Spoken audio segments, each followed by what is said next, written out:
5 steps after I left the building. I know, I was worried about that too.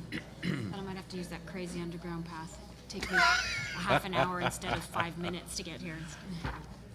When we were studying Royal Bank Plaza, which is right next to the New York Hotel. Yeah. Ladies and gentlemen, we're going to begin our panel discussion on tactics and strategies in acting on plaintiffs and defendants in chronic fatigue, chronic pain, and fibromyalgia cases. And let me begin, if I can, by introducing our esteemed panel. And we are fortunate to have here both from Toronto and from elsewhere, a very, very capable group of lawyers who have extensive experience in this area. To my direct right, Richard Bogoroch. For many years, a partner at the law firm of Thompson and Rogers. Recently, in the last several years, opened up his own boutique firm specializing in personal injury litigation with a significant emphasis on chronic pain and chronic fatigue type cases. Richard has written and lectured extensively on personal injury information as well as on chronic fatigue and fibromyalgia related matters, and is generally renowned as one of the leading litigators in this area. To complement Richard's perspective in terms of personal injury plaintiff work, we have from London Peter Downs. Peter is a lawyer at Learners and Associates in London, has been practicing for many years as well in this area. Peter likewise has represented significant numbers of people with chronic fatigue, chronic pain, and fibromyalgia, particularly in the long-term disability insurance context, and I think he'll be adding that dimension to this discussion. He's also lectured and written in the area and is generally regarded in London as one of the leading resources in this area. So I welcome you, Peter, and thank you for your attention and participation here. To my far left is Jamie Trimble. Jamie is known by many as one of the leading members of the litigation bar in Ontario. He spent a fair time as the head of the civil litigation section for the Ontario Bar Association. He's a partner at the law firm of Hughes Amos and has been practicing there for a number of years. His practice is somewhat diverse, but includes defense representation of insurers, as well as those on the insured side. And Jamie brings just a unique and valuable wealth of experience in the litigation field, and we're happy, again, to have him as well. So I think what we're going to do is commence this discussion, perhaps where we should properly begin, and that is, what do you do when your client walks into the door with chronic pain, chronic fatigue, or fibromyalgia? What is it you do to build up the case or to assess the case from the perspective of the plaintiff and the defendant? Richard, perhaps we can start with you from the plaintiff's perspective. Thank you very much. Please bear with me. I'm just getting over a very bad cold and laryngitis. I hope everybody can hear me. These cases are the most difficult cases because you're trying to win your case based on the subjective complaints of your client. So credibility is critical. And in order to build credibility and win your case, you've got to be very well prepared from the outset. The initial interview is so critical because that will tell you what case you have and what type of plaintiff you have. And the initial interview, by its very nature, will be lengthy. And I'm going to try and shorten my answer because the initial interview is very lengthy. But the facts remain that on the first interview, you must get a detailed history and detailed employment history. You will know from the outset that if the plaintiff has held a job for a consistent period of time or several jobs for consistent periods of time, that's one of the most important considerations. Plaintiffs with very poor or checkered work histories, despite the fact that they may have the most, totally credible in terms of their complaints and history, will create suspicion to a trier of fact or to a jury if it's in a car accident case. So what you look for is, first and foremost, a very good work history. Secondly, the second question after you establish the work history is prior complaints, prior injuries, and what their medical history. And the second question you're going to ask is for their health card number so that you can get a OHIP summary going back as far back as possible to list all of the physicians that the client has seen.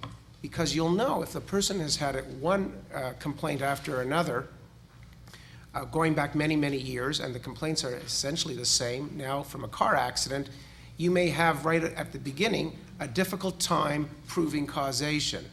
Now, Athy and Leonetti, dealing with material contributing factors, is obviously very important. But causation in these cases, with somebody with an extensive prehistory, is something that obviously must be taken into account. As I said, once you have determined their prehistory and got their health card number, one of the things you want to find out from them is, why are they disabled? What are their activities that they can no longer do? What activities were they doing before, and why can't they work anymore? And you want a list of the activities. So this is what you do on the first interview, is establish the foundation to build your case, because building cases on credibility are tough, because you can't see these conditions on x-ray. There's tremendous controversy in the medical community, as you've heard, regarding this diagnosis, so you want to establish a credible plaintiff. So the initial stages are so critical. What we also ask for on the initial interview are friends, co-workers, family. You're building already on the first stage the basis of character witnesses who enhance credibility. So right away, the initial interview, which could take as long as 2 hours, will provide you with a framework for building your case, analyzing it, and determining how you proceed. And that really, in a nutshell, is some of the initial things that you would do on the first stages to build your case. Once you decide that you're willing to take on the case and the person has the features which you think will be able to lead to a successful resolution by negotiation or a trial, at the initial interview, you're also strategizing on the type of experts that you're going to be bringing into the case, because these cases, in our experience, and has been my experience, and if it stems from a car accident or a other traumatic event, you need to enlist support of leading experts to help prove, in essence, the disability. So I think I'm going to stop right now so to let somebody else jump in. Sorry, Lisa, from a defense perspective then, what do you look at in terms of building the case? What documents may be required? What is it you're looking at when you assess the case from the defendant's perspective? I'm going to speak about from the perspective of a long-term disability claim. Typically in a long-term disability claim, you already have a claims file that contains some medical information and analysis of the claim. That's your starting point. You want to obtain that file from your client and review it in detail. And based on that, you might formulate some recommendations that you will make to the client. And some of those recommendations would be for documentary disclosure. What you want to ensure is that you have full and complete disclosure. You want to have all of the clinical notes and records of all of the treating physicians. Not only the family physician, but any specialists, any physiotherapists, any alternative types of treatment that the individual has received. You want to have the employment file. There are issues with respect to motivation to return to work. In a long-term disability case, you're dealing with someone who claims to be disabled from either their own occupation and or any other occupation.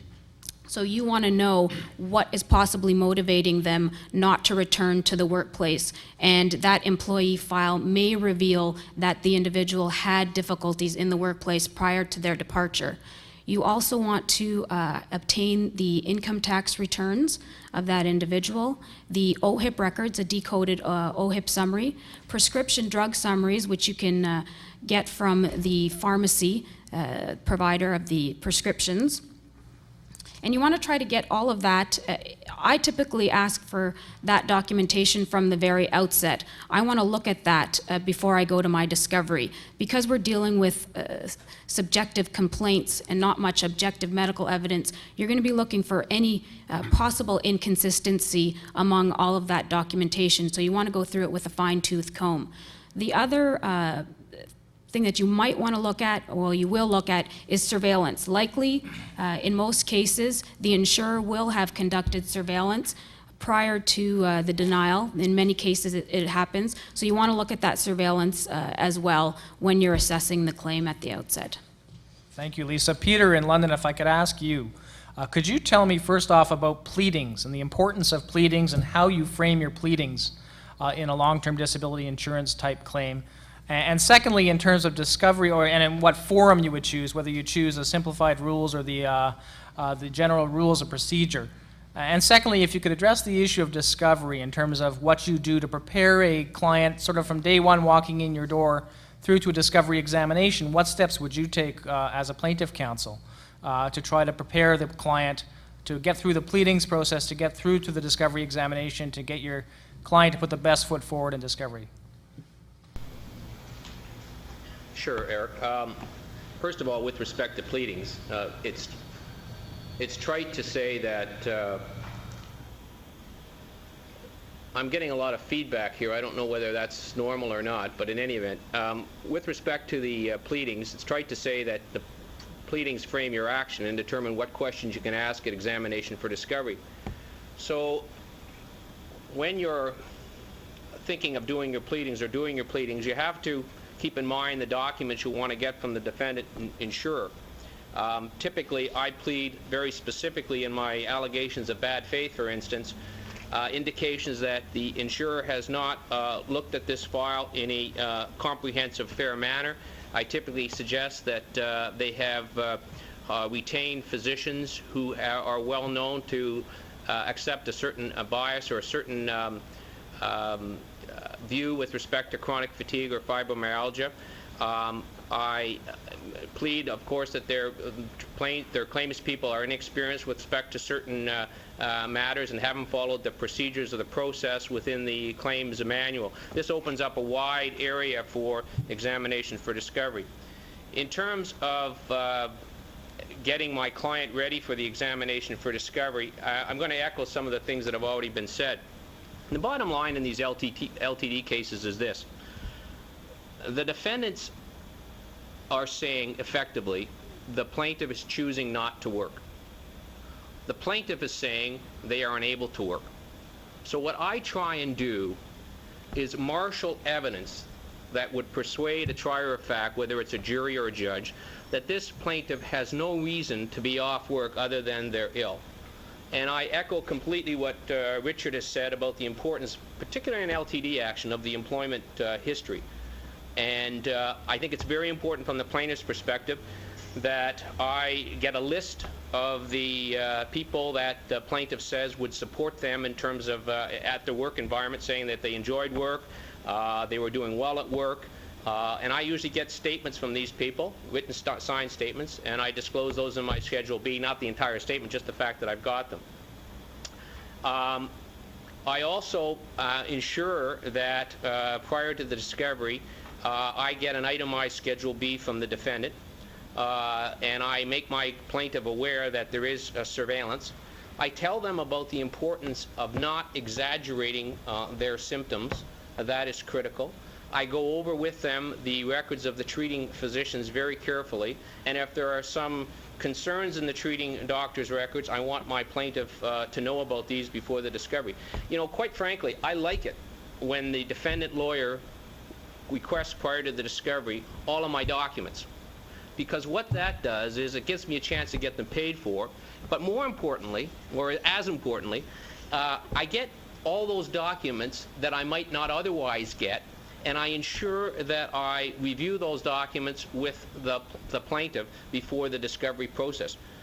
Quite frankly, there was a senior lawyer in my office who does a lot of defense work. He used to say, I love it when the plaintiff's affidavit of documents is very, very sparse, because then I can go and ask the plaintiff about their pre-existing condition, if you're in a motor vehicle accident or some other aspect of it. The plaintiff says, well, I never had this, I never had that, because they've never been prepared properly, not having access to the notes, and all of a sudden there's a contradiction. So I actually am very happy when the defense asks for a number of these documents, and I get them and prepare my plaintiff.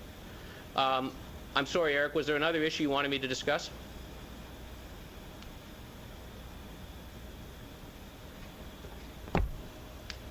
Hello?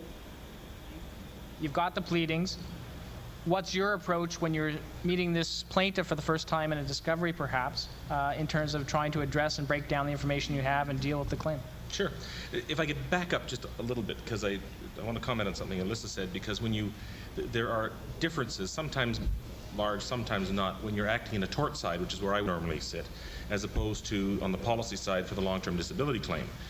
Normally, on the LTD case, you get a fairly well-developed file. By the time it hits the lawyer's desk, there have been some medical examinations, there are forms that are filled in quite regularly, etc. On the tort side, you often get nothing. You often get a statement of claim.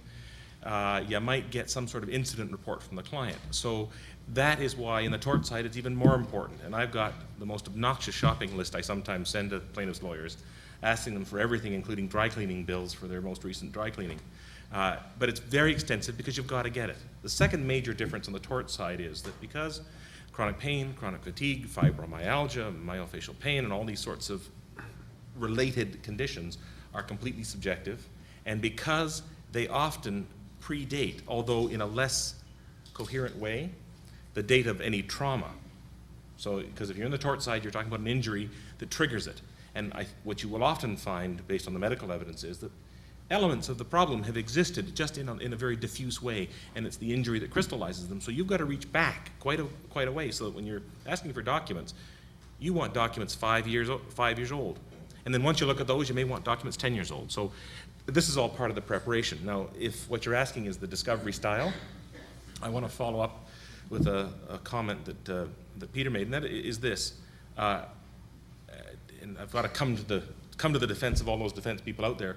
I agree with them. Sometimes, as a defense lawyer, you get a file and you look at the file and it smells bad. You just know in your heart of hearts, because the evidence tells you and twigs your experience to the fact that the plaintiff's a malingerer or the plaintiff is a fraud or a cheat. Those are not the norm. Those are very rare cases. In most cases, my experience is the plaintiff really believes they've got this condition. They really do. The problem is it's their belief. The problem is their belief. And you have to establish that in their own eyes, that their belief is not correct. Now, in terms of the approach at discovery, I'm always of the view that you get more flies with honey than vinegar. I think that all plaintiffs deserve respect. They all deserve to be treated in a polite way. So I think you have to start the examination in a way that tells them that you're there to do a job, that it's not personal, and that you've got certain things to do. And if you've got someone on the other side like Richard's going to say, Trimble, he's a big guy, he may be a little bit gruff, but he's there to do a job, and the job will get done. And I'm being partly facetious there because, for effect, but the truth of it is that you want the plaintiff's lawyer to be your best ally in the discovery chamber. And by that I mean you want to have a working relationship with plaintiff's bar. You want to make sure that your word is something they can go to the bank on, and vice versa. You want to make sure that when you make a demand for something, it's a reasonable demand and it will be met. You will have to pay for things. The current state of the case law, last I looked, is that he who asks for the record pays for it. Well, you might not agree with it in principle, and your clients don't want to cough up a lot of dough when doctors now are charging $500 and $600 to hand the file to the secretary, who then charges $1 a page. That's sometimes hard to swallow, but you've got to do it. But I think treat the whole discovery process as a business transaction. Get in, do what you have to do, and get out. Now, be very careful. Don't waffle. One of the mistakes that often happens, in my experience, is counsel get in and try to prove to the plaintiff that they're the expert with that disease or that syndrome. That's a waste of time, because invariably you're not. Plaintiffs can become very sophisticated in their conditions. Sometimes it's sophisticated with misinformation, but they become very sophisticated. So there's no point in trying to prove that you're smarter than them with respect to the disease. The purpose of the discovery is to get information and get out. Get what you need and get out. You're there with an eye of getting the information out that you need to establish the admissions you need, but more appropriately, to get in and to get the information you need so that you can go to your expert and say, here's what they said today. Because what you're also going to say to your client is, here's what they said last week, and here's what they said the month before, and here's what they said 2 years ago, and that's why the case isn't worth it. That's why the case is going to fail. Okay? So, make sure that when you go into a discovery, aside from being pleasant and polite, be very surgical in what you do. Don't waste time. But make sure you take advantage of broad plaintiffs' pleadings, because plaintiffs plead, in my view, way too broadly, which opens their clients up to a lot of attack on discovery and a lot of questioning and a lot of production of further documents. So take advantage of that too. I'd like to just jump in here and just talk about what Jamie has said about discovery. In a tort case and in chronic pain fibromyalgia case, discovery is key. The cases are either won or lost on the discovery process. For that reason, acting for plaintiffs, you really have to spend a lot of time in preparation.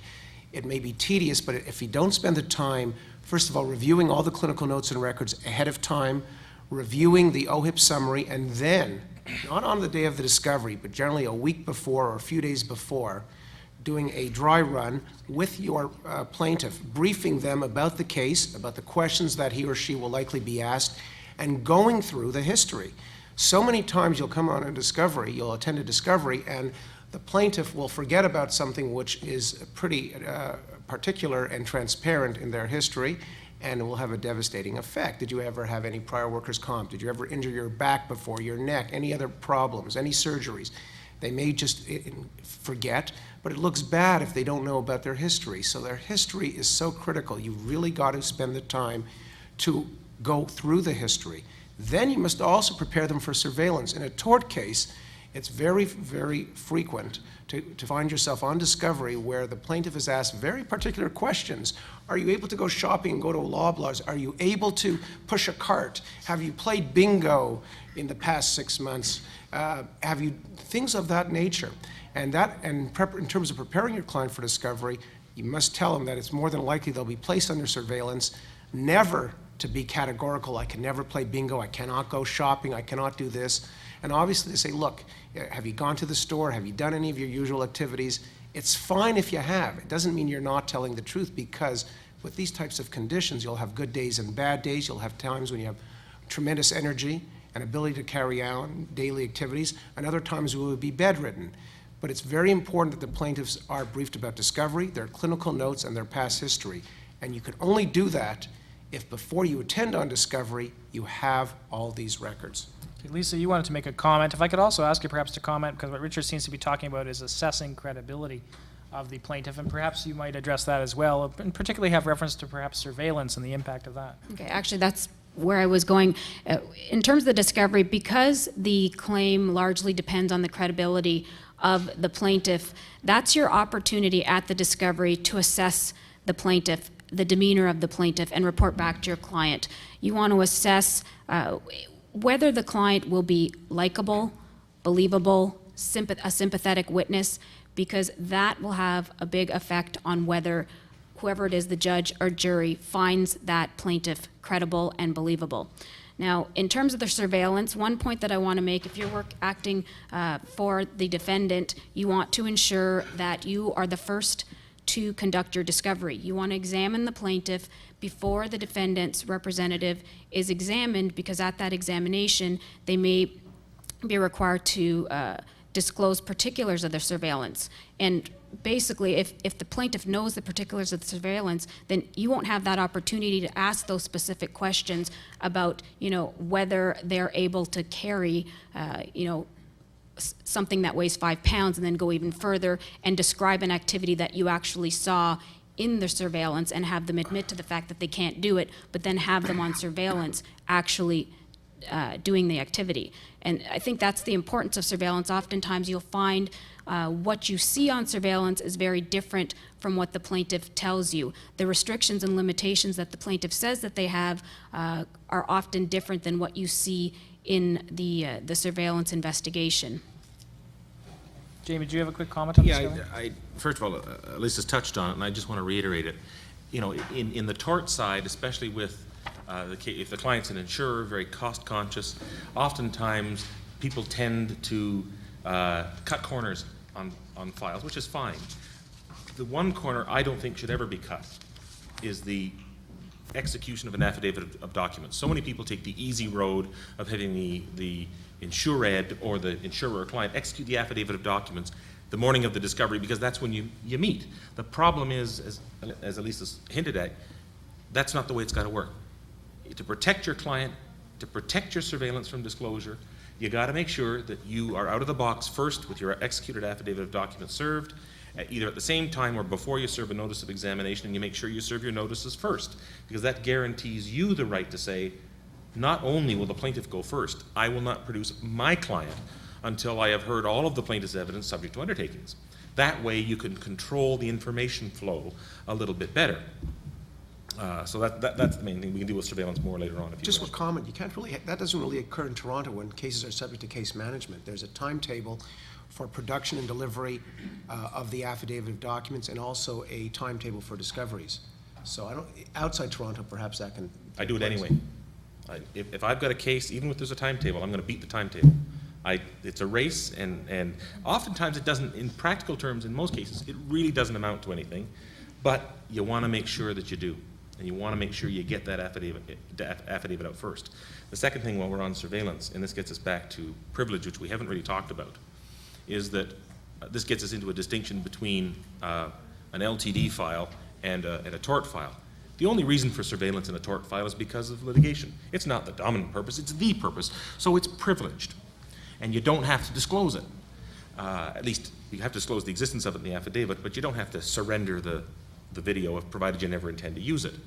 But if you're in the LTD situation, you've got to make sure that your client understands that if the surveillance comes into existence before the denial of the claim, there is a very strong argument based on current case law that says the video is not privileged. Its dominant purpose may have been to assess the ability of the person to work and to do certain activities. But if the insurer hasn't denied the claim outright, then it may be producible. So you've got to treat that very carefully as a lawyer and make sure that you educate your clients, if they don't know it, to understand that that's some recent development in the last couple of years in the case law. That's great. If I could, Peter in London, in Toronto we now have a mandatory mediation process which sort of comes even before the discovery examination unless you make allowances otherwise. Peter, can you comment to us about the importance of mediation in these kinds of claims, how you go about selecting an appropriate mediator, and what your tactic is in order to ensure that your best position is put forward and the preservation of your client's credibility is maintained in the course of a mediation? Sure. Before I do that, though, I'd just like to comment on discoveries in the LTD process. And one thing I just want to add. Typically in the LTD process, not only is the lawyer present when your client is being examined, but there's a representative from the LTD carrier there as well. And the manner in which your LTD plaintiff gives their evidence is very important. I used to, earlier in my practice, tell my chronic fatigue clients and my fibromyalgia clients to get a good night's sleep and be well rested and maybe come to the night before. And what I've now done in the last number of years is I said, just follow your typical day, because I want the defendant lawyer and more importantly their client to see my client typically fade during the discovery process, and they do. I also stress to my client, a lot of clients who are fighting for disability believe they are the advocate and they take the role of the lawyer sometimes too much in the discovery. I tell them, let me make the arguments. I'm very clear to them that they're not to exaggerate their symptoms at all. And I think that as time wears on, typically in these discovery processes, you can see these people fade quite dramatically. In terms of mediation, well, obviously I think a mediator, the good qualities of a mediator would be someone obviously that's unbiased and gets the parties talking and keeps them talking, and there's no magic to a mediator in an LTD case versus a mediator in a personal injury case. I think the same good qualities would apply or be necessary for either of those processes. I find, again, typically what happens with when I'm mediating a chronic fatigue file or fibromyalgia file, particularly with chronic fatigue, as the day wears on, my clients typically fade very dramatically. And I know that the defendant lawyer is there, the defendant client is there, and they can see that. Again, I stress to my client the same things I say at a discovery. Don't you be advocating here. I'm your advocate. You can answer some questions. Obviously, I don't want it to be a free-for-all in another discovery process. And in terms of mediators, I think we all know from experience who are the ones we like and who we don't like. I'm sure there are some we like that we have had bad experiences with. I've had occasion to mediate a number of files with one particular insurance company, and they like about 2 or 3 mediators, and I've actually had to say no to those mediators because I get the sense that, they know who's paying the freight on some occasions, and I get the sense sometimes that there is the 50-50 even-handed approach doesn't always come out, but that's unusual. So you basically do it on the basis of your experience and who you like and who you don't like. And quite frankly, the problem with mediation is the good ones are too busy. The good ones you can't get a mediation for 6 or 7 months or sometimes longer. So you're forced perhaps to go with your second or third choice if you want to get the file mediated and resolved. And in an LTD case, an expeditious resolution means everything, because don't forget, these people need these benefits typically to survive, because this is what they're living on instead of their income. Jamie, can you comment on the timing of mediation and preparation for mediation with your client? Sure. If you're acting for the defendant in a tort case, and I say I'll leave most of the LTD comment to Alyssa, but in a tort case, let's do the timing first. In chronic pain, chronic fatigue kinds of cases, because they are credibility-based, stem to gudgeon, in my view, it's not predominantly, they are completely credibility-based because all of the documentation, all of the employment records, all of the income records, they simply go to test the plaintiff's credibility. Consequently, the earlier it is before you get production of everything and before you examine the plaintiff, the harder it is to resolve. Sometimes yes, sometimes no, because sometimes if you audit at an early mediation, you then get a very quick sense of credibility, and sometimes that's enough. That's all you need to know. You're sitting there looking at your grandmother, and you don't want, she's the sweetest old lady on God's green earth, so that sometimes happens. But generally, it's not. The unfortunate part of mandatory mediation in Toronto is, depending on the master, depending on your case, it's difficult to get the extension of the mandatory mediation until after the examination for discovery, if, by asking for the extension, you're taking it outside of the 150 days provided by the rule. So, if on the timing issue, if you can in these cases get the production because you've got organized plaintiff's counsel, and you're organized, and you've got calendars that are luckily free, because that's the real problem in getting a day within 150 days. You can get the mediation, can get a discovery on before the mediation.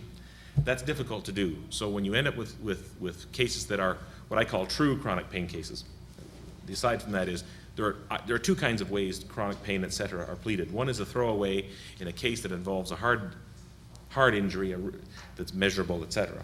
And it's really, in my view, an attempt to bump up the value of the claim. Chronic pain is not a serious part of the claim.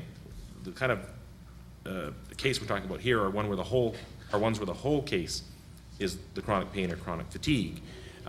Consequently, I think in those sorts of cases, you may have to go through the mandatory as a matter of rote, because you have to.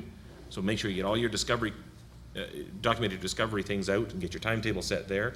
And then you have your mandatory mediation if the case is one where you think the mediation will be of assistance. Now, in terms of preparing the client, meaning the defendant, it's a pretty easy job. If you're a diligent lawyer and you've been reporting to your client and your client's been reading the reports, there's not a lot of preparation for the client. You want to talk about dollars, you want to talk about exposures, you want to talk about contributory negligence and all that sort of stuff to hone in on a range of settlement if there is one available. You might want to discuss some strategies. One of my strategies is I don't want to know what my client's bottom line is. I don't want to know where the walkaway position is, because first of all, they tend to move. Second of all, I don't want to run the risk of letting my poker face down and sending a signal. Second of all, I do want to say to the client, look, I think this is where we should start. I think this is what I'm going to say. This is the approach I'm going to take, because the client may decide this is the bet the farm case. This is the one they're going to take the scorched earth tactic with, and I've got to make sure that I'm playing by the same rules as my client. It depends on the case. So you've got to discuss those strategy things. But aside from that, the work is generally counsel's work at the mediation. The last thing is, if you can work the good cop, bad cop with your client, do it. Your client's already the bad cop in the LTD case, because they've had the direct relationship with the insured long before you come along as lawyer. But on the tort side, they've never met the adjuster or the claims person. So you're, as the lawyer, the bad cop. And you can really get some benefit of working the mediation with two people, one being nice and one not being so nice. Thanks, Jay. Richard, you do work both in personal injury and LTD, and Dean Edgell took us earlier through the Harvard model of interest-based mediation. Could you comment in terms of timing of mediation and preparation of your client for mediation and strategies you employ in that context? Actually, we take mediation very, very seriously, because most cases are settling today at mediation.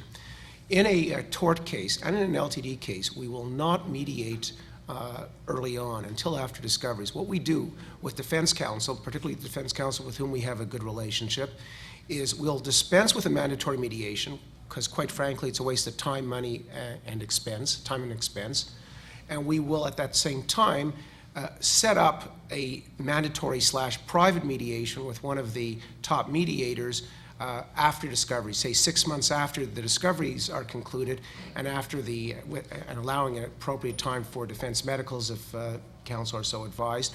That way we can have a meaningful mediation, Because in Toronto, if you're going to a mandatory mediation, even at pro forma, you still got to prepare statements of issues. Your client must be there. There's a fee involved, and nothing really is accomplished. Sometimes cases are settled in an LTD case, but in a tort context, mediation, mandatory mediation, is not helpful to us. So what we do is we dispense with it, and we'll bring a motion to dispense with them to extend the time for a mandatory, and we'll advise the master that we've selected a mediator to conduct a mandatory/private mediation at the mediator's private rates after discoveries. Now, mediation is extremely important. When we go to mediation, we prepare an extensive brief. We will meet with our client a few days before to prepare him about the process, to go through what mediation is all about. We also give, and it's also on our website, detailed instructions about mediation. We have a checklist about the mediation process. We always tell them, bring a book, magazine, because there's going to be there'll be a lot of downtime. But we brief them for the process. We inoculate them about the things they're going to be hearing from people like Jamie about all the surveillance and all their defense doctors who will delegitimize their complaints. So we go through that, and we also, as part of our mediation process, and I encourage counsel to do that, is we go through their expectations. I've been practicing now over 20 years, and cases that have not settled in mediation are because clients have unrealistic expectations, and as counsel, we haven't done enough to bring their expectations down to earth and to manage expectations, which is so critical in these types of cases. So what we will do is tell them what we think the case is worth, a range of what the case is worth. We also tell them what our first offers will be. We tell them we expect the mediation will take 4, 5, 6 hours. Sometimes it takes longer. We'll also tell them what we think our first offer will be. We tell them what we think the defense offer will be. And we tell them, never worry what you start from, only worry where you finish. So we will tell them that I've had cases where we've settled for $700,000 or $800,000 or $900,000, and the first offer was like $70,000 or $80,000. And it's taken 7 or 8 hours to achieve a result. But I tell them, this is what it's all about. It's a process, and you have to believe in the process, allow the process to run its course, but never get dispirited when you're receiving low offers. We'll tell you if we think the mediation is not going to be successful in resolving the case. But we have a game plan that we want them to buy into it to make sure their expectations, because as I said, the worst thing is to go on a mediation where you're prepared to recommend sensible settlement figures and plaintiff will not accept your advice. And you've wasted all that time, and frequently that will and could cause a rupture in the solicitor-client relationship. So you try ahead of time for mediation to meet with your client in advance, to manage their expectations, and to tell them about the process, and to inoculate them in a chronic pain case about what they're going to hear from defense counsel. Can I just mention 2 things? First of all, I did mention, and I'm sorry, but if you're on for the defendant's side, you've got to have the courage to walk away. Mediations develop a rhythm of their own and a drive of their own, and you can get in a situation where everybody gets afraid to settle. Well, if the case is worth $50,000, then it's worth $50,000 on a complete risk assessment. So if you're on for the defendant, you've got to have the courage to say, I'm going home. But when you say it, you go home. I'm going home shouldn't be your bargaining chip, but because, of course, then everybody knows it ain't no bargaining chip. Second of all, when the approach to the plaintiff, I know it wasn't directly what I was asked to, but it's something that Richard has raised. I take the same approach on mediation. Most plaintiffs are reasonable, decent people. They have an understanding of their injury, and your job is to tell them, look, I don't believe you. I do not believe you. That's not my job. My job is to look at what a judge is going to do with this. And I do it by looking at all of these things, all of the things, or what you say. I add it up. I see what doesn't add up. And give the plaintiff some reasons why the case doesn't add up. You're not threatening them. You're just explaining the thought process that the judge is going through, which you're going to go through as a defense lawyer, and which the plaintiff's lawyer is going to go through, because we're all doing the same thing. And once they know that it's not personal, and once they know there's a logic to it and a thought process, and you explain it to them, and then I even go so far as to put numbers on a board and explain why I get those numbers. It shows to them that there's a thought process and a reason behind things, because I get the feeling when plaintiffs come into a room, more often than not, they're told that the defendant is going to try something on them to see if they bite. And there's always some of that in negotiations. But you don't want to start there. You want to start there by saying, look, I've thought about this case, Mr. or Ms. Plaintiff. Here's why I think what I think, and here's how that turns into some numbers. Lisa, if I can ask you a question, I mean, mediation conversations are without prejudice, confidential communications, but is the plaintiff really on trial at a mediation in terms of the assessment of their credibility, and what role does that, what role does defense counsel make of that in the context of mediation and effectively dealing with mediation? Well, I think if the discovery hasn't yet taken place, if you're in a position where you're able to mediate before discovery, I think the assessing the plaintiff at the mediation is crucial, because that may be the first time that your client's ever seen or met the plaintiff. In LTD cases, often they have not met the plaintiff prior to the mediation, and that's the point when you're able to assess the credibility, again, whether they're going to be likable, believable, and sympathetic. Now, one comment that I did want to make that Peter mentioned was, in LTD cases, there's this pressure to have the mediation as quickly as possible. In Ottawa, it's not that difficult to get the extension. It may be more difficult in Toronto, but it is better to get the extension rather than press on with a mediation when the defense has not yet had an opportunity to either review all the documentation or examine the plaintiff, because the mediation is just not going to be fruitful, because there are going to be unanswered questions, there are going to be questions in their mind, and they're not going to be in a position to negotiate and discuss settlement. So my suggestion is not to force it on, and if you can get an extension, because it's crucial that you get the complete disclosure prior to. In some cases, you don't need the discovery, but in some cases you do. Peter, if I can ask you, I mean, the essence of these cases, in addition to assessing plaintiff credibility, is proving disability. And there are different definitions about that. And really what a lot of it comes down to are expert reports. What process do you go through in terms of selecting your expert? What questions do you ask of your expert? What's the timing of the asking of those questions and obtaining of reports? And what, if any, concerns do you have about privilege relating to documents or reports?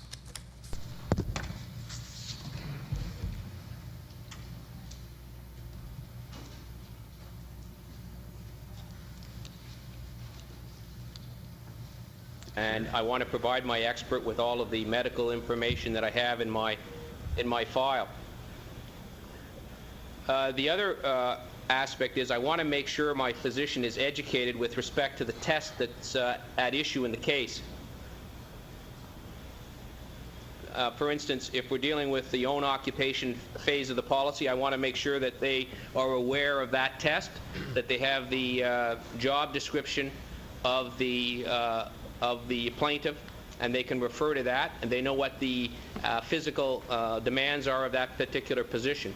If it's an any occupation test, then I have to educate my physician in the letter as to what the person's education is, their work experience, etc., and outline the test. The other thing I stress to physicians is that don't just consider whether or not the plaintiff can do that job for a limited period of time. The key aspect of disability for people with fibromyalgia and chronic fatigue is endurance. It's not whether they can lift something of a certain weight once or twice or sit for 10 minutes uninterrupted. Is whether they can do that day after day after day. And the magic words I use in my letters to the doctors are, is the person able to be competitive, perform the job on a reliable and consistent basis, and meet the demands of a reasonable employer.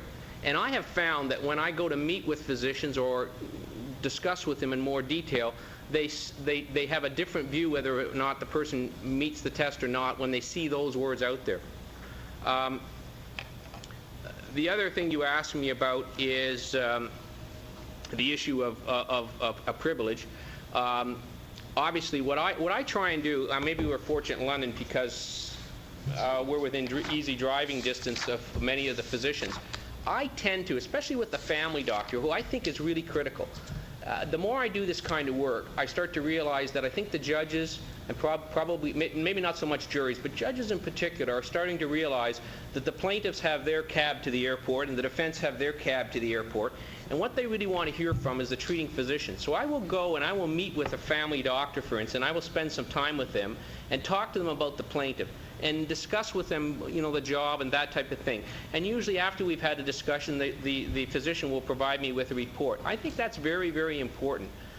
Picking up the phone's the second best choice, but in London we have the luxury to go out and meet with the physician. Somehow or other, when you, and I've run into situations where initially a family physician, they're so busy. They got 3,000 patients and they got somebody that's got chronic fatigue. They really don't understand it. They really wish this patient wasn't part of their practice. But if you go to them and you say, look, doctor, this person's worked for 24 years with this employer, and I can't think of any reason why they would want to be off work now. And he starts to look at his file and he starts to realize, yeah, I see what you're saying. And then they embrace the file more and they're more prepared to write the report. So I think that's very important. And obviously, you're going to rely on once you get the report and it's satisfactory, you rely on it, you serve it. And I think the key is getting those treating physicians on board. Was there another aspect, Eric, you wanted me to address? I think you hit on them, Jamie. In terms of selecting the defense medical expert, what kinds of questions do you look at? What kinds of experts are you looking at? And when are independent medical examinations and other such tools appropriate? Okay, first of all, the when. There are two aspects to the defense approach.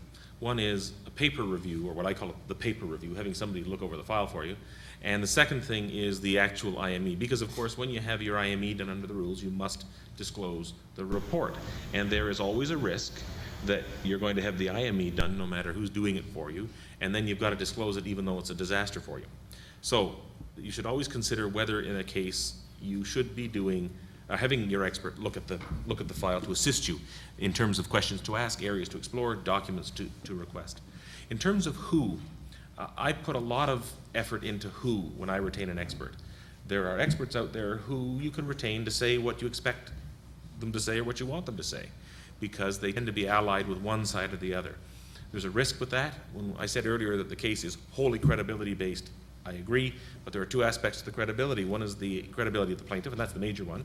But the second thing is the credibility of the experts you bring forward to talk about the nature of the problem. And if you're bringing someone forward whose credibility is suspect because they're allied with a cause of some sort, then you do yourself damage and you do your client damage. So get good experts who aren't specifically allied with one side or the other. Make sure that they have researched in the area, that they have a clinical expertise in the area, that they have a teaching position in the area, for instance, so that when they go in the witness box, nobody challenges them as experts. You might challenge the evidence that they've got, but you can't say the doctor is any less than an excellent doctor in the field. But I do think you have to approach the issue usually long after discovery and after all of the documents are produced.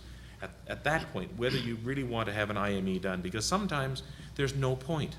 Sometimes, if the plaintiff is credible, you know the story the plaintiff is going to give, and this doctor isn't going to be able to change it one way or the other. So I do think you have to think very hard. Don't use IMEs as an automatic thing, especially in these sorts of cases, because they can be dangerous. I'd just like to say one thing about the experts. If you could, Richard, do that, and then I'd like you to move on, if you could, to talk about persuasively presenting your case at trial. The experts in these types of cases are critical, but to my mind, in my judgment, the best expert is a vocational expert, a psychologist or or could be even a social worker who has expertise in employability, because these cases come down to whether or not the plaintiff is employable because of their subjective complaints. What we find critical to these cases, in the tort context and in the LTD context, is having our client assessed by leading vocational experts, having our client tested and subjected to a battery of psychological tests and other tests to determine their employability. That is more persuasive in many cases than the plaintiff's expert and the defense expert. The plaintiff may have a rheumatologist, the defense sometimes has orthopedic surgeons whose expertise in chronic pain and fibromyalgia we question.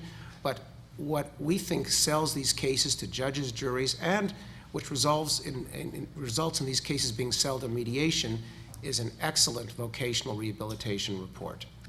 Now, you've asked me now, and I'll leave that issue, and you'll ask me persuasively proving your case. How do you sell it to the judge or jury, and how do you make that determination whether it should be judge or jury? Well, put it this way.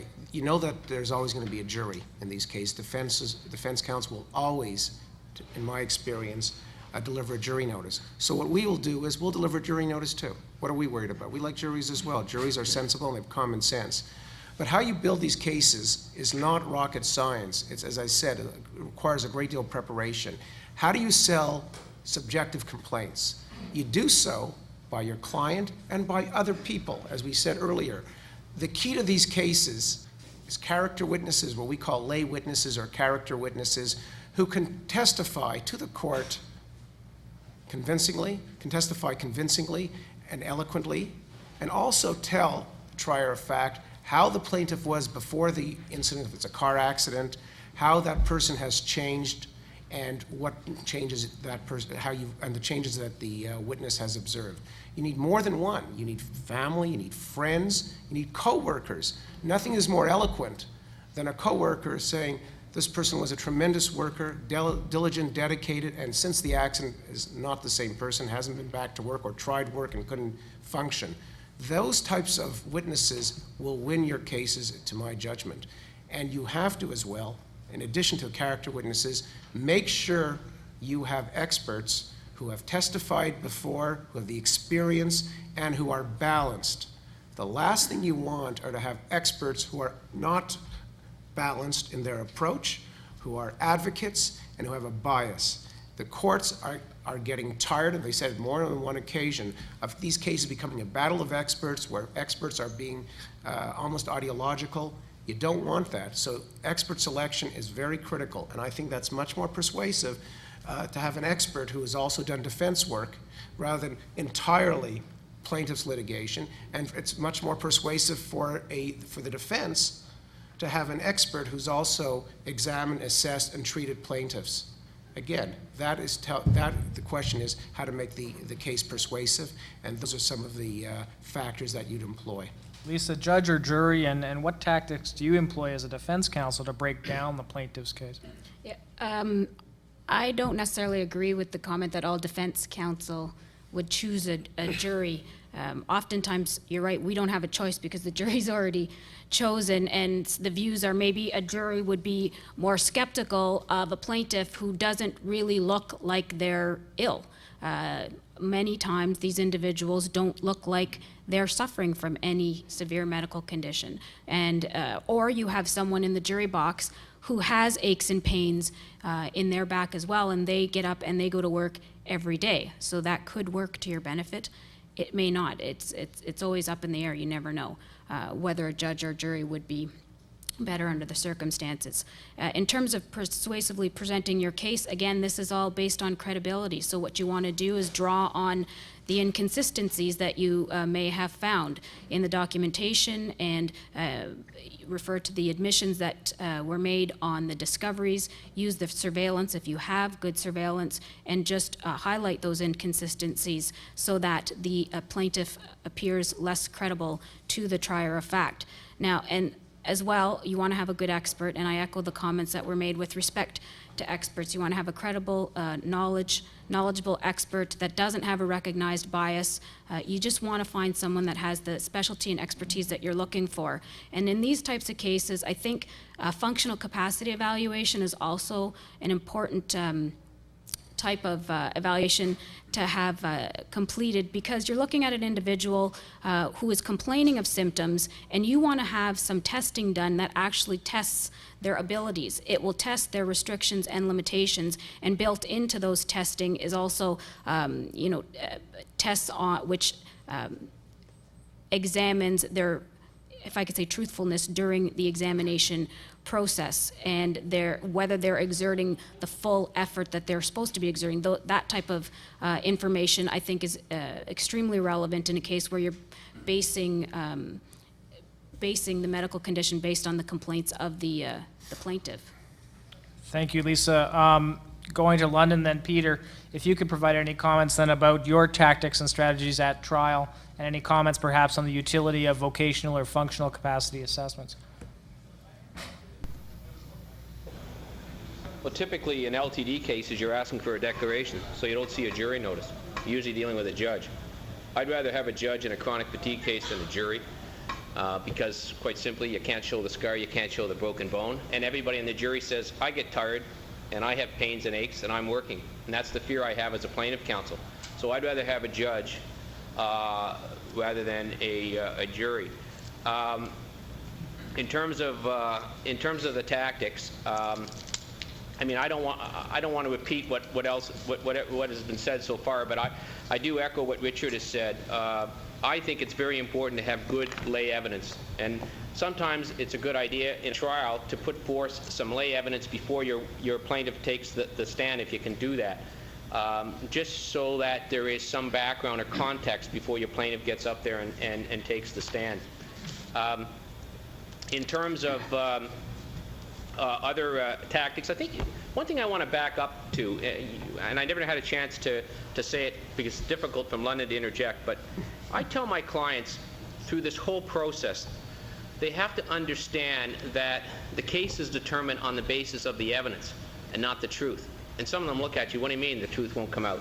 I say, well, you have a list of truths, and this is what Paul Torrey does a good job at mediations discussing. You have a list of truths, and unfortunately we can't bring to bear or bring before the court all those truths. We don't have evidence to support those points. And I say that to my plaintiffs, and I also say it to the defense counsel who at a mediation, I mean, I'm never going to persuade some of these insurance companies to say, yeah, we believe your plaintiff can't work. I don't approach it that way. I say to them, I'm not going to try and persuade you that.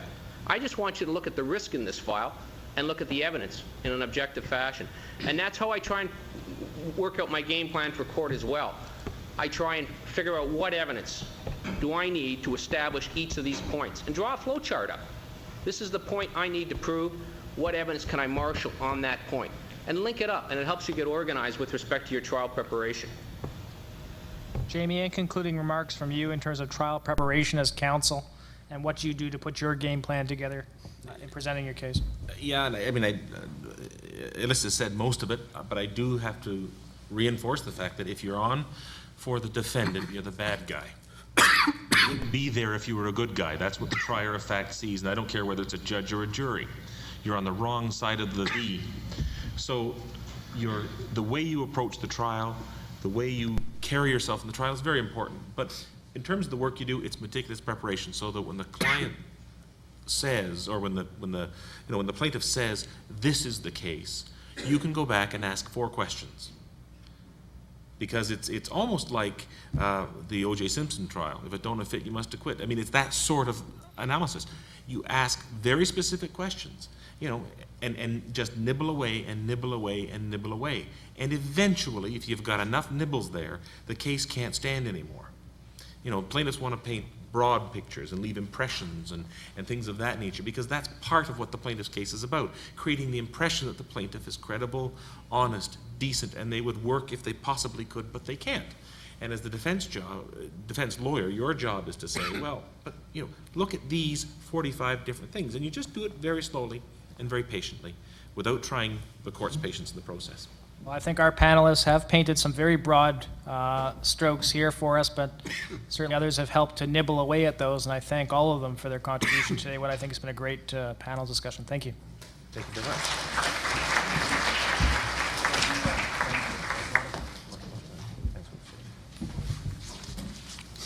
Our next part of the discussion then is going to look at the issue of bad faith claims and what's involved there. And if I could ask for Russ Howe and Eric Schjerning to come up. Sure.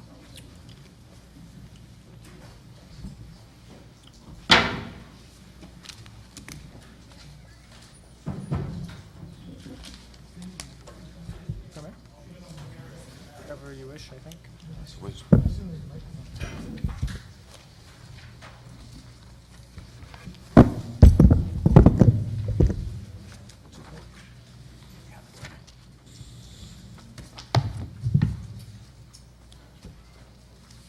You can put it up on top if you want, Russ. Just so it falls.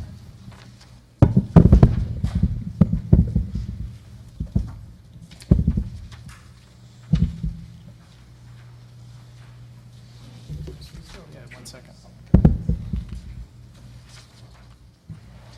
Thanks for that, Russ.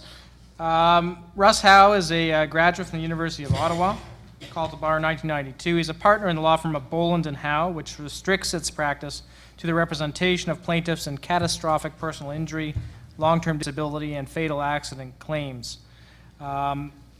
Mr. Howe's practice contains a significant number of representation of people in long-term disability cases, and he has extensive background both in that context as well as in the personal injury context. As the Vice President of the Ontario Trial Lawyers Association and his other affiliations, he's also had occasion to speak on these subjects, and we ask him now to comment on the issue of bad faith cases, pleading in bad faith claims, discovering bad faith claims, and the state of the law today.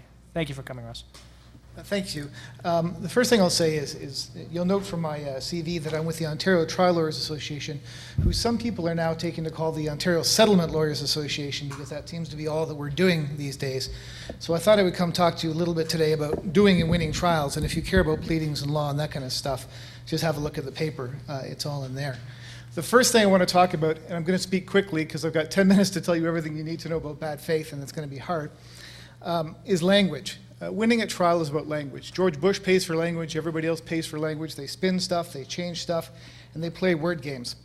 I went looking for some language to talk about this, and I love quotes, and I love great authors, and I looked at Martin Luther King, and I couldn't find anything.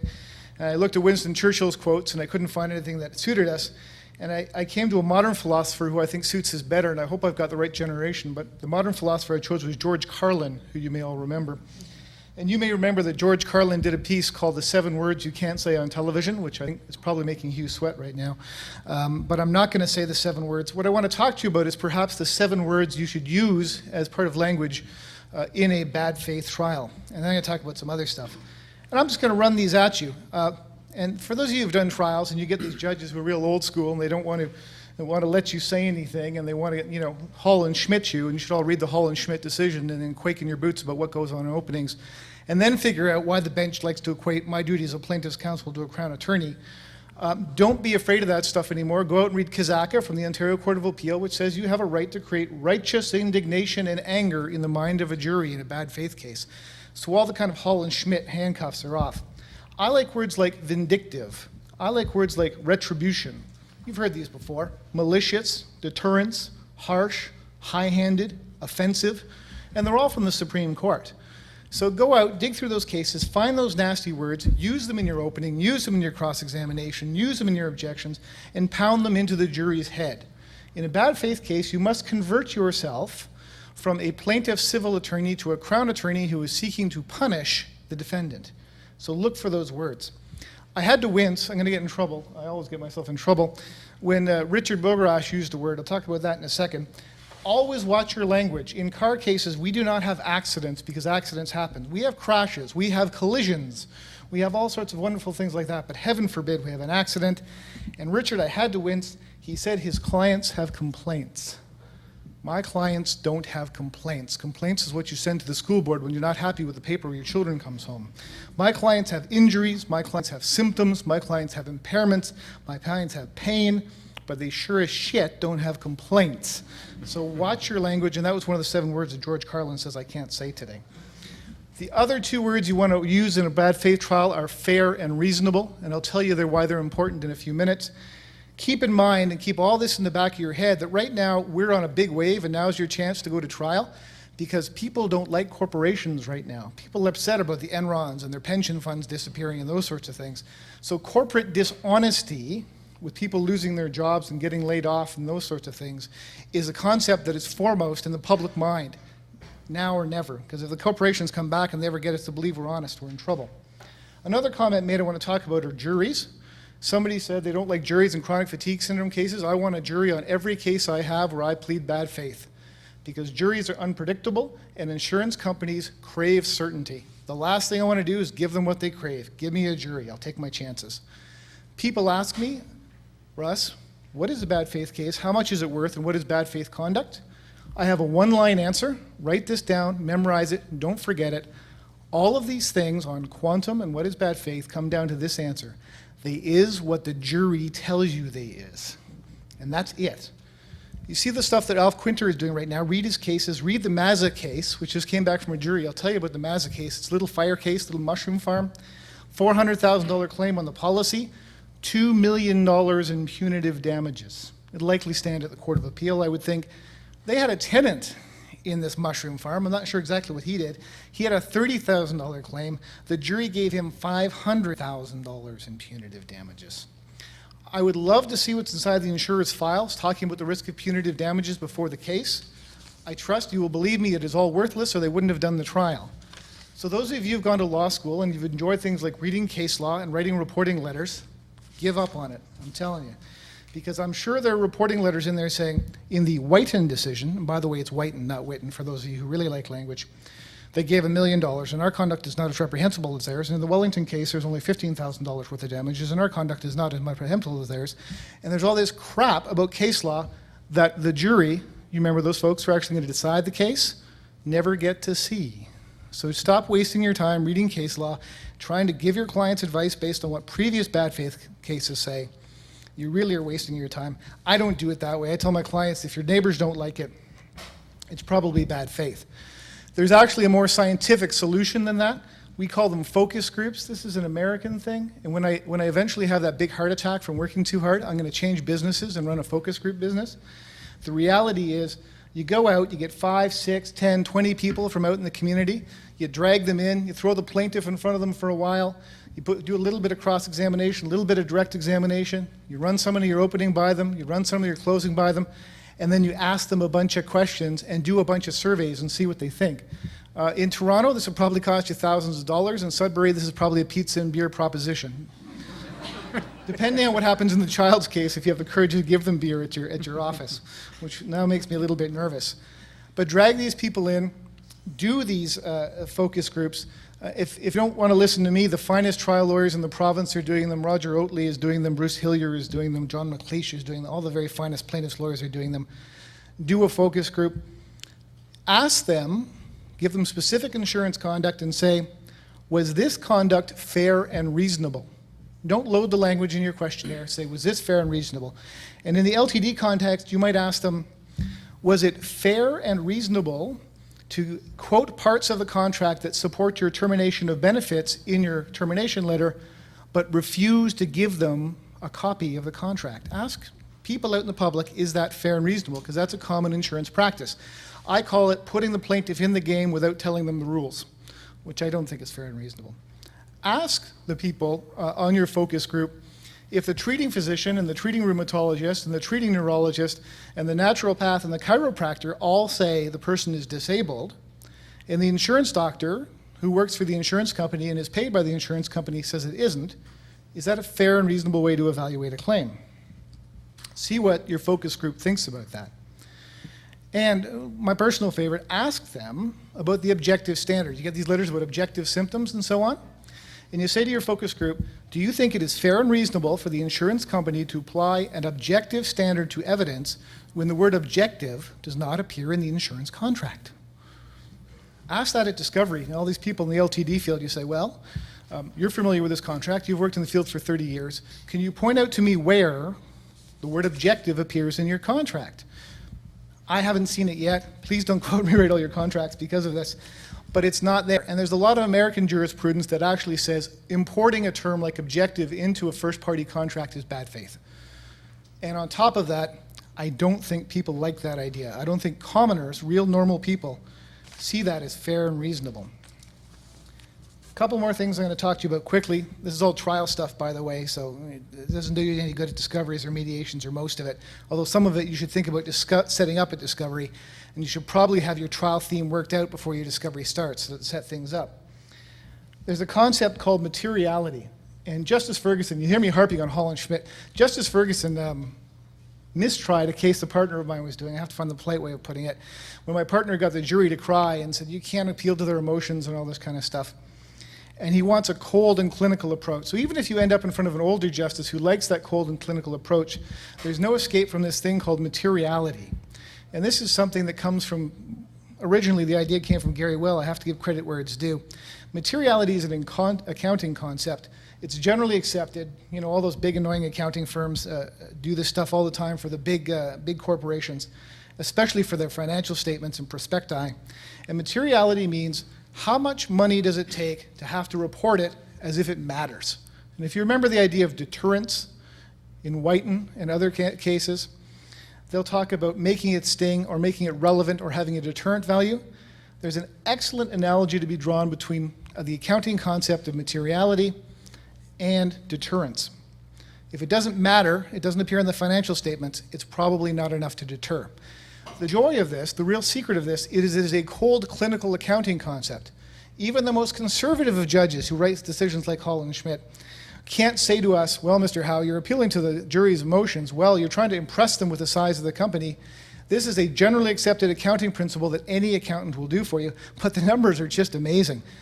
You'll see in my paper that the materiality level, and this is somewhere in one of the appendices, don't worry about chasing it down, for the Great West Life Insurance Company, who I think now insures something in the order of 11 million Canadians, materiality for Great West Life is somewhere between $272,800,000 and $545,600,000.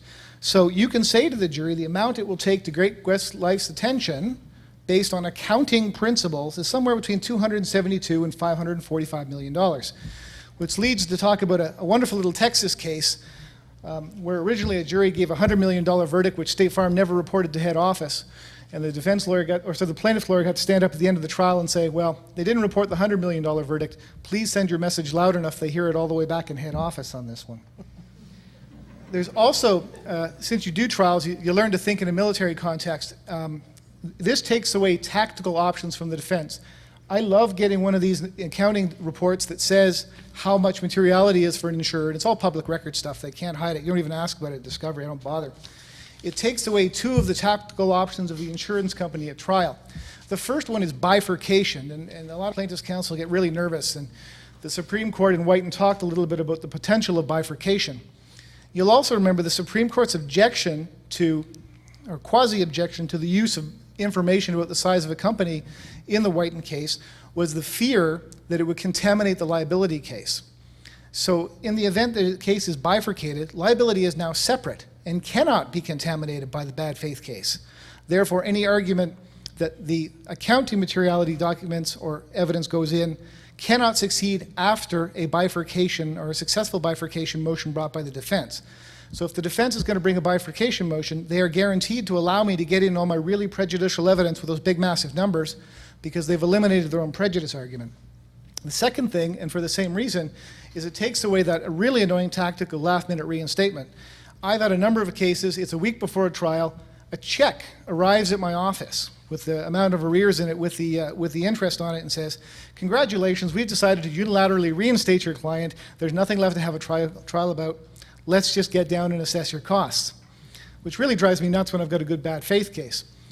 If they do that now and they send that reinstatement check and the interest, they take the risk of me just running the bad faith case, and once again, because liability is no longer a live issue, and you have to read the objections in Wright to understand why liability is the only objection to putting in financial data from insurance companies. Liability is a dead issue if they've reinstated my client. All my really good stuff about bad faith, and Eric's going to talk about what he thinks about my bad faith stuff, but all that good stuff about bad faith and big, huge numbers all goes in. So it takes away two tactical options from the defense, that being bifurcation and last-minute reinstatement, which helps me. The less the defense can do, the more I can figure out what the heck is going on and get ready for trial and not get my legs knocked out from underneath me by a bifurcation or reinstatement at the last minute. Last but not least, because I have 1 minute left, there was an interesting comment as well on the previous panel. I just want to share a little practical tip with you about preparing experts for trial. Somebody said what should be done is make sure you have someone who does research in the field. Well, if you do chronic fatigue syndrome cases like I do and fibromyalgia cases like I do, the literature is coming out at a prestigious rate. Doctors don't stay on top of it, they don't have time to, and people don't even stay on top of the old literature. What I like to do to assist my experts is there's a company, they used to be called Med Options Legal, I think they've changed their names, run by a guy named Dr. Jacobs in Boston. They do medical research. I phone Dr. Jacobs and I say, Dr. Jacobs, it's time for my twice yearly update on all the articles published in the English language about chronic fatigue syndrome. I do this before the trial sittings. Dr. Jacobs sends me up a list of every article published in the last month on chronic fatigue syndrome. I still have all the old ones. The first time I did the search, I did it for 5 years. I phoned the University of Toronto Library, or I have one of my clerks do it. They faxed down this list of articles covering everything that's been written in English in the last 5 years in chronic fatigue syndrome. The University of Toronto faxes it, or couriers it all up to me, and I then have a brief that's about this high with every single article written on the ailment in the last 6 months or 5 years or whatever is necessary in the English language. Then I give it to my experts. And then when they're at trial and somebody wants to come along and say, well, did you read the article by blah, blah, blah, blah, blah, blah, blah, in Norway, translated in English in Germany in March of such and such that says this about chronic fatigue syndrome? They say, why, yes, of course, I have it here in my brief. My experts don't have time to do it. They're practicing doctors. They have people to take care of. It's up to me to put the bullets in their gun. And there's nothing inappropriate about it. I don't vet the articles. I don't choose the articles.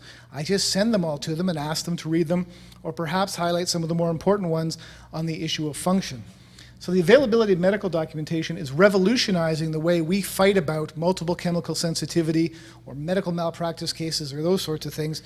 Spend the $700 to put the brief together. If you're like me and you've got 50 or 100 chronic fatigue syndrome cases, it's $7 a case or something like that. So spend the money and do it. Your experts will be well armed and you'll be all set. The other thing you need to know, somebody talked interestingly about FAEs and FCEs. There's a wonderful literature in the field, and there's articles in the Journal of Occupational Medicine talking about how you have to change doing FCEs and similar FAEs to assess people with chronic fatigue syndrome and fibromyalgia. Nobody reads them. Make sure your experts have them, because the defense experts, well, if you're a plaintiff guy, won't.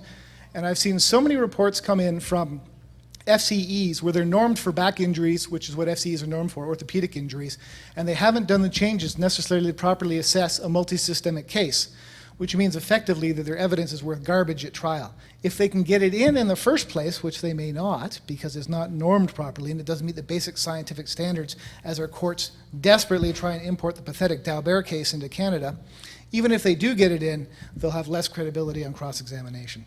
So those are a few of my thoughts on how to be successful at a bad faith trial in a first-party case, and thank you for your time.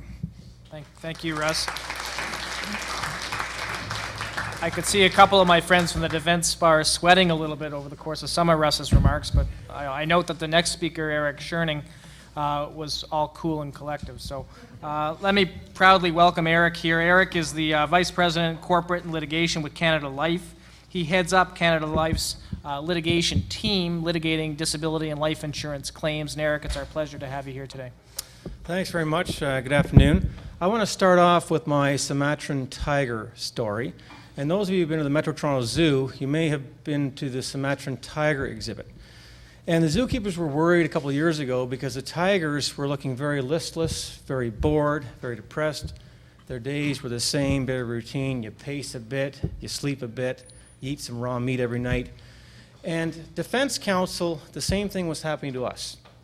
A few years ago, we were depressed, we were bored. LTD cases were all the same. Get a defense medical examination, get a functional capacity evaluation, are they disabled or not? That was it. But thanks to people like Russ and other plaintiffs' counsel, life is much more invigorating for us now. We have all these neat reports to rebut, expert reports talking about the materiality of the insurance company, how big the assets are. Expert reports talking about the claims handling procedures and how bad the claims handling procedures were. Accountants you have to call to testify as to the investment losses suffered by the plaintiff. So thank you, plaintiffs' counsel, on behalf of defense counsel. Life is much more exciting. Now, that being said, I want to talk about some of the experts that plaintiffs' counsel are calling. And in Russ's paper, you'll see some reports that he has in there in his appendixes about some of the experts that he does call. The first is an expert in claims handling, that the actions of the insurance company have been horrible, high-handed, malicious, all this terrible stuff. Now, I don't think personally that these reports are worth the money. Firstly, there are no cases that I'm aware of across Canada where one of these experts has been called and has given evidence at trial. So we're not sure how it would go in if it does come to pass. Now, in the defense industry, we're all debating a few years ago, do we rebut these or not? You know, they get somebody who says that they're an expert in claims handling, that you've done this wrong, you've done that wrong. Do you bother rebutting it? Some insurance companies said yes, some said no. The jury's still out on that. But Russ spends about $6,000 for one of these Bruce McDonald special reports. And let me just read a little bit from one of these Bruce McDonald special reports. Great West should have obtained and reviewed the clinical notes and records of Mr. X's treating physicians before it decided to terminate benefit payments. Great West Life chose to give more weight to the opinion of two individuals who conducted a functional capacity evaluation rather than to the opinions of Mr. X and his own treating physicians. As a result, Great West Life did not protect Mr. X's peace of mind. Great West Life was not giving equal emphasis to Mr. X's interest in comparison to its own interest. Now, as per the Witten case, I always say that when I want to get Russ upset because I know it's Whiten, but anyway, as per Witten, is this malicious? Is this high-handed and oppressive and reprehensible as per the Supreme Court of Canada decision? I don't think so. So I don't think that it's worth the money. That's my own assessment. Now, one caveat to that, and I'll talk about in a second about the cases that have been decided against life insurance companies and the quantums on punitives. They're not very, very big. But there's a case that came out of BC last year called Asselstein versus Manulife. In that case, Manulife had gone on the medical evidence of the treating neurologist. There were two other neurologists who had seen the insured subsequent to the time in question who said, oh, I think this person was disabled. The treating neurologist, who was a very senior and qualified neurologist, said, no, I don't think she was disabled. The judge sided with these two subsequent neurologists. What the judge also did, though, in that case, to find fault with Manulife and to award $150,000 in punitive damages, was that the claims examiner from Manulife had sent materials in the file to a person to conduct a labor market survey. And the judge was critical of what was not sent. You know, everything wasn't sent. You know, this doctor's report should have been sent and it wasn't, et cetera, et cetera. So the Bruce McDonald report could be useful in a case like that to say, well, this person didn't send everything that they could have, et cetera, et cetera.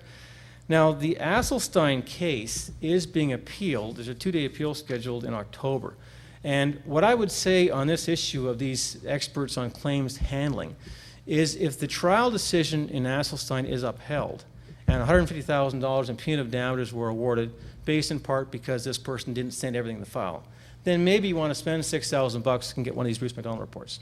If, as the defense bar thinks, the BC Court of Appeal is going to drop the award in Asselstein and award maybe $10,000 in punitive damages or whatever, then you want to spend $6 to get 10, it's up to you. Second type of experts that are being called in these cases are experts dealing with the financial loss suffered by the insured. And I think these are required.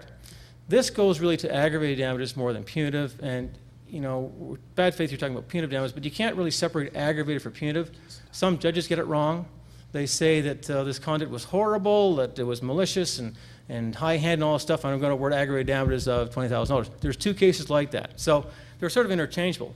But on the aggravated damages side, you're going to have to call experts, accountants, to talk about the investment losses suffered by the plaintiff insured, talk about the loss of value in a house, for example, that was had to be sold by an insured. We had a case a couple of years ago where the insured, we didn't pay LTD benefits, we got sued, et cetera, et cetera. The insured had to sell his dream home. And so, was claiming all these aggravated damages for the loss of the dream home. So we had two experts that we got reports from. One was a mortgage correspondent who said this person could have refinanced this house. There was a lot of equity in the house. Didn't have to sell the dream home. Could have carried the house for 3 years without having to sell it. 3 years would have taken us past the trial of the action. We also had an expert appraiser who said that this person sold the house for below the market value. So I think these experts are required on both the plaintiff side and on the defense side. Finally, Russ is talking about experts on the financial strength of insurance companies and the materiality. 1% of Great West Life, 545 million, I think it is. 545 million. Now, we all know the Witten case. And in light of Witten, where the Supreme Court of Canada said $1 million was on the high side, is it really useful to get these reports to say, oh, materiality is $545 million? Do you really think that in light of what the Supreme Court of Canada has said, that you're going to get a jury or a judge to award a huge amount of punitive damages as per what these reports are saying you should? And what's the pot of gold you're looking for? What's the pot of gold you can get? Well, the money's in arson. The money's not in LTD. There are only 4 cases against insurance companies on the LTD side awarding punitive damages. 2 cases from the 1990s, each awarded $7,500. Two cases from the 2000s, since the turn of the century. Clarefield was $200,000. That was an Ontario case. And this Asselstein case in BC, $150,000.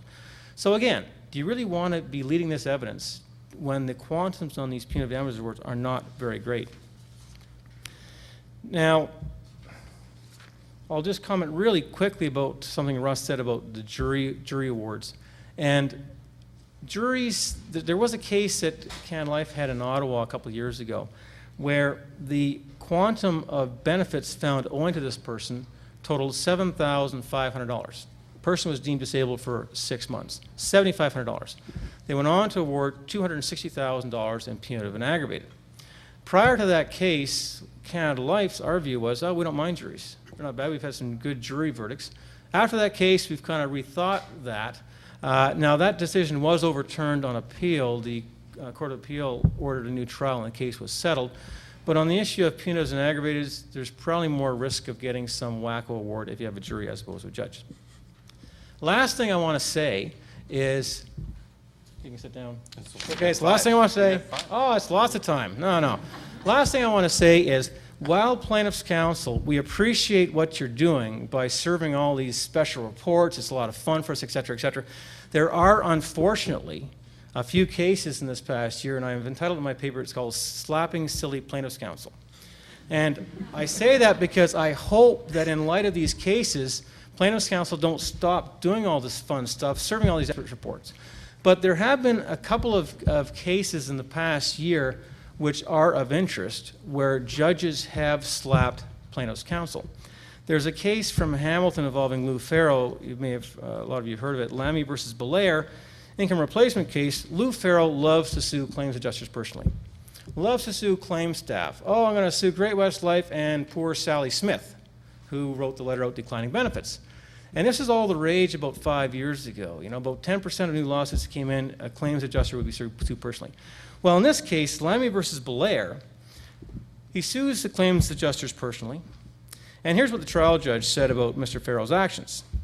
They constituted a departure from the standard in that A, slanderous and highly personal attacks were made on the professional abilities and ethics of both experts who provided medical opinions and the claims adjusters employed by Belair Insurance, without a shred of evidence. B, counsel advanced his own agenda in the sense of propagating his own bias as to the ills of the insurance industry, to the detriment of his client's interests. C, counsel was rude, interruptive, and unprofessional in the discovery process. And D, counsel failed to refuse to consider the potential cost consequences of A, B, and C. And so there was a cost order made against Lou Farrell.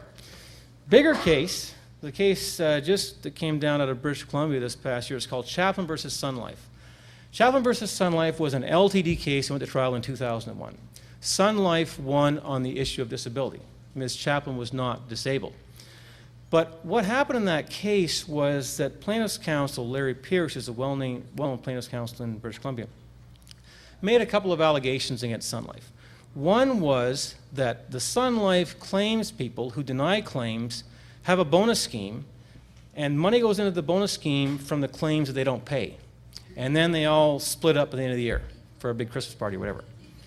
So Sun Life, of course, vehemently denied this. We don't have any sort of thing like this. There's no such thing. There was a claims manager who testified, said there's no such thing. That's just false. He wouldn't let it go. He kept on and on and on and on. Second thing that Solicitor Pierce did was he argued similar fact. And what he does is he advertises in the local newspapers, you know, any other people here who've had claims denied by Sun Life, please come down and testify. I'll get you as a witness at trial, et cetera, et cetera. So he pursued this similar fact evidence, even though it went nowhere. He pursued this bad bonus scheme that Sun Life claims staff employed, wouldn't let it go. There was a lot of evidence led at trial on these two issues. And so Sun Life went after Solicitor Pierce for special costs. And the judge agreed that Solicitor Pierce's conduct of the action was not as it should be, and he awarded special costs of $180,000. 180 grand, you know, that's something that you can't sniff at. So anyway, that's probably the biggest case from the defense perspective in the past year. The second biggest case is this Asselstein case, which, as I said, is going to the BC Court of Appeal. And in closing, I would just like to reiterate again that we would please like to see plaintiffs' counsel come up with these novel approaches, these fun reports, and I'm sure Russ is thinking about more stuff right now. We're looking forward to getting it, Russ. Thank you.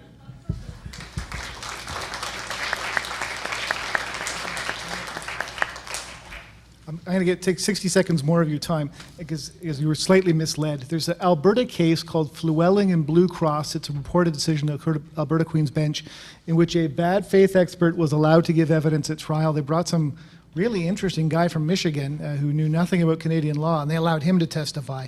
So I think if you find a Canadian expert, that's perfect. The second thing I'll say is, I wonder if before White and Eric or someone else in the insurance industry had gotten a hold of Gary Will and said, you know, there's never been a decision of more than $15,000 on an arson case. Why don't you stop farting around with this bad faith decision? Where would we be today? So I guess you can make a decision whether or not you want to be solicitor or you want to be the guy who does the first Whiten decision or similar against the life insurance industry. Thank you, Russ. Thank you, Eric. I'm sure we could go on for hours about this, and I think we've got a comprehensive decision as it is. If we're going to have a short break, I think for about 10 minutes, if people could get back here for 3:15, and we can proceed at that time with our adjudicators panel, which promises to be an interesting forum as well. Thanks so much. But don't stop doing this. I would never stop doing this stuff. I would get bored if I wasn't doing this. Flewelling, there wasn't an award. No, there wasn't. They found the expert not helpful. But they did